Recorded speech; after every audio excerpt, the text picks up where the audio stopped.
So with the Rock Band, like I grew up on Guitar Hero and Rock Band, and I have this theory that those two games single-handedly kept mainstream rock music popular for the next like two generations. So hearing that makes me really happy. Yeah, we say that our set list, we have a Guitar Hero 3 set list where we have like all the songs in Guitar Hero 3 because we all owned it separately and know every song on there. That we have a lot of songs when we're trying to come up with new covers, somebody will be like, "Oh, well, do you know I don't know." Talk Dirty to Me by Poison. It's like, Yeah. yeah, Guitar Hero 3. Yeah, we all remember it from Guitar Hero 3. We're able to pick it up really quickly. Yeah, we're not having to like relearn it. It's really fun. 3 only. We don't mess with anything else. 3 only. All right, well, Andrew, let's hear from you next. Kind of what's your Sure. musical journey? Well, before I get into that, it's really funny about Guitar Hero. A lot of people, because I do guitar professionally, as my only career, I do music full time. They ask me like, are you like really good at Guitar Hero? I'm like, actually, I'm terrible. I'm actually awful at Guitar Hero, which is really funny. I could only ever play to like medium difficulty. And the moment I had to add the next button, it was over. Yeah. I couldn't make it happen. Unbelievable. But something with actual guitar. That orange button, man. It's always the orange. You gotta. That dastard. He can actually play Through the Fire and the Flames, Yeah. but he can't do it on Guitar Hero. But he can't play it on easy on Guitar Hero. But not on Guitar Hero. So weird. I don't know why. But yeah, so Oh, that's fantastic. I started with the guitar as my main instrument. I got my first electric guitar when I was 7 years old for Christmas.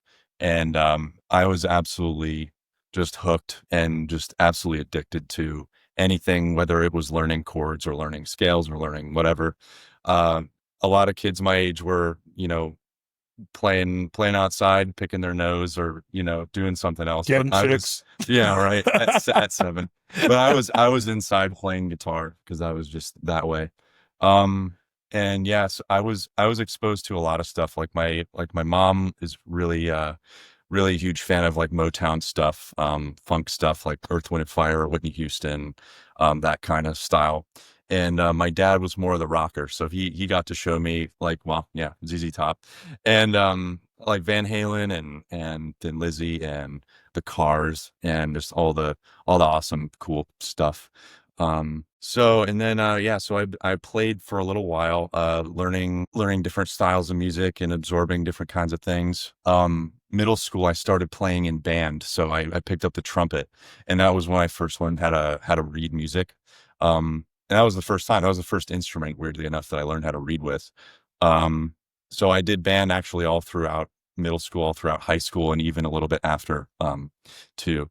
But I actually ended up teaching myself how to read going into high school, because there was guitar programs and stuff like that. So my freshman year when I went in, the teacher told me to get out of beginning and go straight into the advanced class, which I thought was cool. But a lot of it was based off of reading, kind of classical guitar type stuff. And I even I was in the jazz band in high school. I did normal concert band for trumpet. I was in music theory. I almost had more music classes than actual classes, which was awesome. It was a lot of fun. And yeah, and then because of jazz band, I got to learn how to read on guitar and read lead sheets, chord charts, stuff like that.